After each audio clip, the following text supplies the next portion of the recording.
And I've told them all, if it's big, like if it's going to be life-changing and we need to know about it, I want face-to-face. I want you to look me in the eye and tell me what's fixing to happen to us. And when I texted Mindy, I said, are you coming tomorrow? And she said, yes. And I was like, I looked at Sean. I was like, that's a nail in the coffin right there. Something's happened in a good way. We're fixing to find out something. Sean and Angie Ayers went to sleep on a Thursday night in late September 2025, knowing they would wake up to news that would change their lives forever. The two lead investigators in the 1991 yogurt shop murder case were coming to see them in person. It could only mean a big break in the 34-year-old murder case involving Sean's little sister, Amy. But the real nail in the coffin, punch to the gut moment would come just minutes after they heard a long-dead serial killer had been identified as the new yogurt shop suspect. That's when their phones started blowing up. There would be no time to absorb the shock. The news was already out. So what if it was just a drifter, and that's why nobody knows them? You walk in and see what someone has done to them? I don't know how we kept missing him, and he just fell through every crack there was. I'm just a firm believer that there's more cases out there. My mother would leave for work and tell us, do not let him out of the house. He doesn't always stick to the same weapons. He doesn't always do things the same way. At the end of the day, it's for the girls. So you need to make damn sure you've got all the answers. I'm Kathy Sweeney. This is Chasing a Ghost, Chapter 6, The Nail in the Coffin. This day is about the families. And so I'm going to turn that over to them now. In Austin, Texas, the families of the 4 teenage girls killed in the crime known as the yogurt shop murders waited more than 3 decades for this day to arrive. It was September 29th, 2025.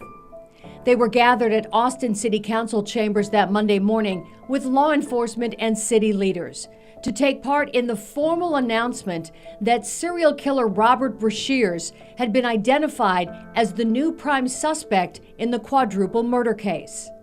Sarah and Jennifer Harbison's mom, Barbara Wilson, expressed her excitement to be there through her tears.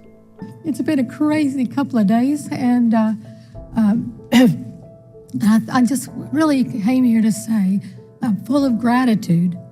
It has been so long, and all we ever wanted for this case was the truth.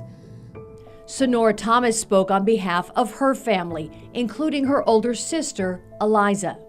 The outpouring of love from strangers because of these tragic circumstances has taught me about the nature of humanity. Living through something like this, you would think that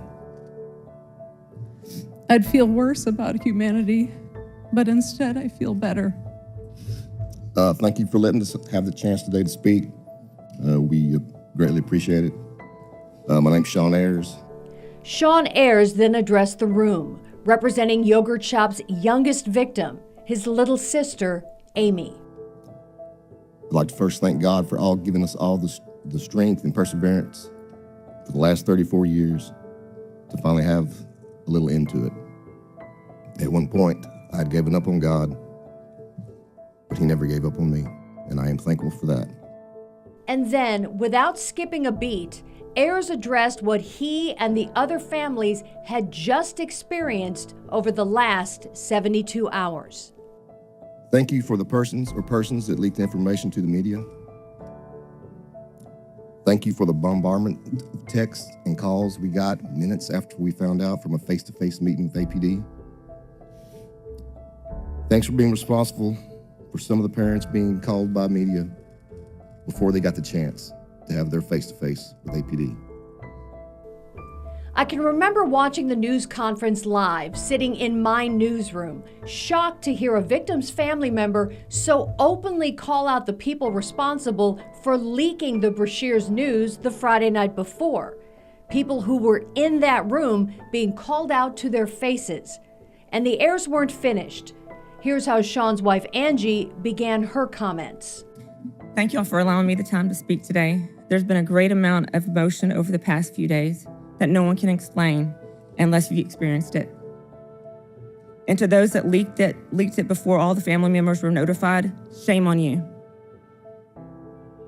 This has never been a story to us, these families. It's always been our lives, and we were forced to share it with the world. And the one day that we were trying to cope with it and take a breath, you took that from us. I hope that you never have to endure the pain that caused. I've had the opportunity to talk at length with the heirs about the media leak, along with Austin Detective Dan Jackson and Mindy Montford, who worked on the case with the Texas Attorney General's office. But to really understand the damage it caused, we need to go back to before it happened, so you can understand how investigators working the case planned to let the families know when they had significant news to share. Here's how Dan and Mindy explained sharing information on a cold case investigation like Yogurt Shop. For the families who want to know, I think, at least that's how I've been with the heirs, is I kept them updated way more than like a normal case. And I always told them, that was when I first met, the first time I talked to the heirs, that my approach would be, I will keep you informed on everything I do as much as possible. And we'd always promised them that, if and when there comes a day when we have really big news, we will deliver it in person, and we will deliver it as soon as we know. But just know that if I ever tell you, hey, I'm working on something, can't talk about it, that's a good thing. Okay, that means the wheels are turning. So just know that I'm not trying to shut you out. And they were like, perfect, and we hope you tell me that someday. That someday happened in July 2025. Here's Angie Ayers. And then I believe it was actually July 4th, because we were sitting on the beach with your parents. And he said, we got to go dark. And I was like, okay, that lead must have turned out to be pretty good. In my head, I was saying that. And he was like, please, Angie, just know that we're working on it, and we'll contact you as soon as we can. But if you don't hear from us, this is why. And I was like, okay. So I think maybe a week and a half went by. And no one's calling, no one's texting. I'm getting irritated. And so I texted them, hey, how's it going? And they said, good. And Mindy said, trust us. We're working on something. And I told Sean, I said, she's never really said, trust us like that. The couple held on tightly to that trust as summer turned to fall. They had no idea just how big the news would be. And then even the day that they called and said, we need to talk to y'all. We need to tell y'all about the break. And we were like, okay. This is Angie's husband, Sean. I knew then. She says no, but in my head, we're fixing to get the answers. And didn't know what the answer was, but I knew something was... You just kind of felt it, that here it is, this is it? Well, because he said, Angie asked him, just so I can sleep tonight, is it good or bad? Because we've had so much bad news. I mean, that's just the norm. I love this pushing of yours. And, I love just enough. And he said, good. I've done that so many times. You can sleep tomorrow. You can sleep tonight. When he said that, I was like, I know what's coming. And they were coming, Dan Jackson and Mindy Montford, to tell them the news face to face. The heirs were at a horse show in Bryan, Texas. Angie described the moment like something that only happened in the movies. Everyone to the side of me went black, like a tunnel, sitting across from Dan, like you're sitting now. It was slow motion. Everything that he said was just slow motion. And then after he said it, the sides lit up, and I was like, is that it? Did we really just find out? Right. That was the big deal. For me, it was matter of fact, like we're just talking now, which blew my mind, because I was actually sitting there going, this is it. This is all I'm going to feel. And this is the moment we've been waiting for, and it's finally here. That took a minute or days just kind of absorbed that. Is this real? Because tell you the truth, is something that hoped, but I really didn't think would ever happen. And then I knew it was going to happen. It was probably 45 minutes after we knew what happened, and they told us about that individual. Angie is referring to Robert Brashears. We were at a horse show, and so they wanted to go see the horses and take pictures. And so we were out there taking pictures, and Dan looked up from his phone, and he looked at us, and he said, "I'm sorry." And I looked at Sean, I looked at Dan, I went, "For what?" And his eyes got teary-eyed, and he was like, I don't know if I should use that word that he used, but he said, "It's out."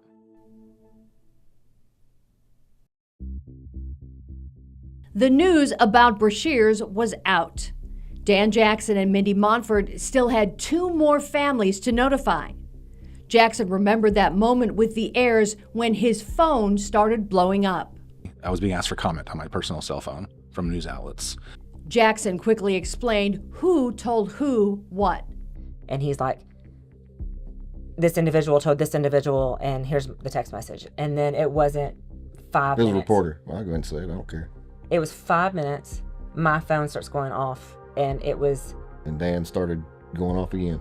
And they were like, "We've got to go to another family, and we've got to go." And it put them hell on wheels to try to do the right thing. Because it's a 3-hour drive to Barbara's house.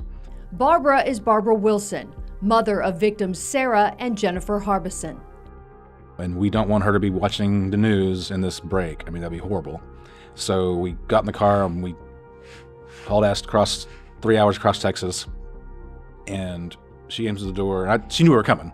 So we said, she goes, "Well, I know it's a big deal because you want to talk to me in person." And CBS just called, and I hung up on them. So she didn't know yet. And then we broke the news to her. Detective Jackson was actually working to notify all 3 families at once. So on the way to the heirs, I called Sonora. Sonora Thomas is the younger sister of victim Eliza Thomas. Jackson told me she lived in Boston, so she agreed to let him share the news with her that Friday over the phone as he drove to meet Sean and Angie. I was like, "All right, we need to notify your dad." I was like, "I'll notify your dad when I'm leaving Barbara's house later today. That'll give me plenty of time to drive back and I can talk to him then." I left Barbara's house. I called James Thomas, and luckily Sonora realized this is breaking. I need to call my dad and not wait for me to do it. So she called him. So I called him. I said, "Sir," I go, "I'm so sorry. I meant to call you earlier today." He goes, "Yeah." He goes, "Well," he goes, "I'm watching it on the news right now." But Sonora called me a couple hours ago. And so I was like, okay. So then we talked for like, I don't know, hour and a half, 2 hours, just kind of going over everything. So it wasn't as bad as it could have been, but obviously not ideal. Jackson said their original plan had them notifying the families first, then others who deserved to learn before the general public that weekend. People on that list included genetic genealogist Cece Moore and Robert Brashears' daughter, Deborah. The news conference would then happen later that following week. The media leak caused Austin authorities to make their public announcement on a Monday morning. Deborah Brashears found out her father was the yogurt shop suspect from the media leak as she cooked dinner on a Friday night at her home in Alabama. And I apologized to Deborah. I called her. We've spoken a few times. I was like, "I'm so sorry. Like, that wasn't supposed to happen that way. You know, it's not your fault. This is your dad, but I was going to call you." And I explained to her, and she was totally receptive of it. Talking with Jackson, I learned the news about Brashears had actually been leaked to 2 reporters, one with the national media, one with the local media in Austin. While the national outlet ran with the story and began contacting Jackson and the yogurt shop families for comment, the local reporter did not. He held on to it, and he contacted our public information and said, "I know, but I'll wait for you to give me the green light." And that's the way you do it. Yeah, he said, "Let me know when everybody's notified, but I know what's going on." You heard Sean and Angie Ayers make a point to call out those responsible for the leak during the Austin news conference. Angie described to me how they felt after Dan Jackson and Mindy Montford gave them that life-changing news, then had to rush out of there in hopes of telling the other families before a random reporter did. So they left us, and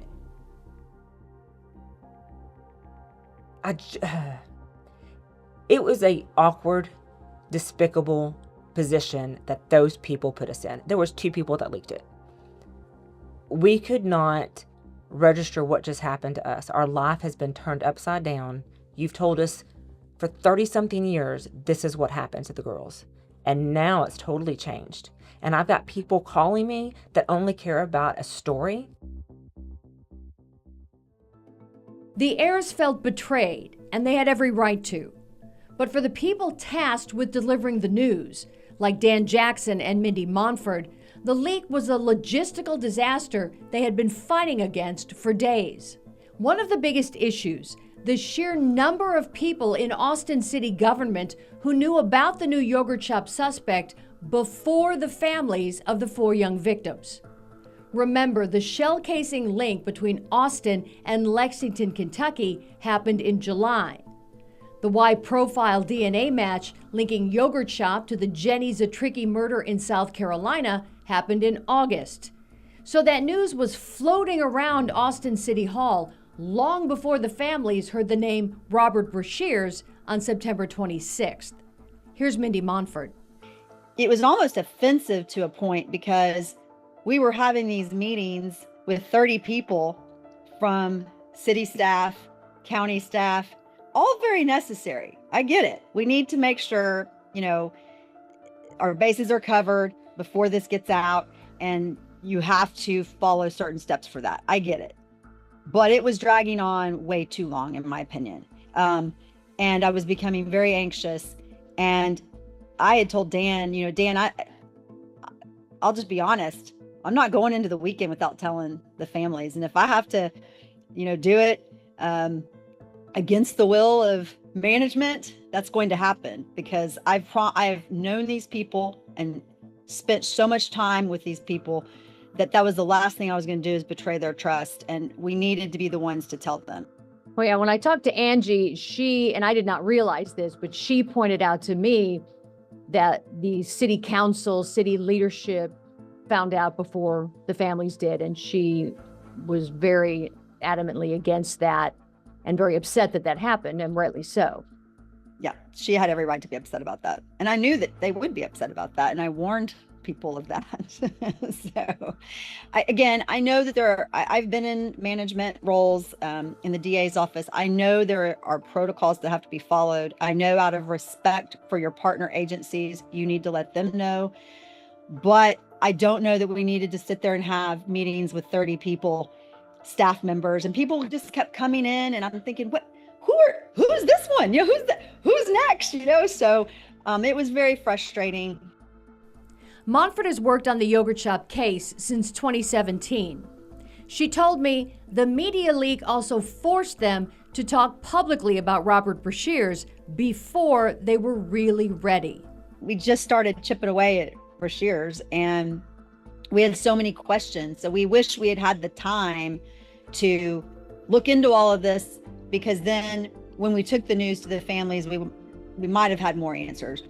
But you can't keep something like this in when you're dealing with multi-agencies and departments. We knew we had a very small window, and the biggest fear, the biggest concern we had was that the families would hear it from the media or somebody else. We needed them to hear it from us.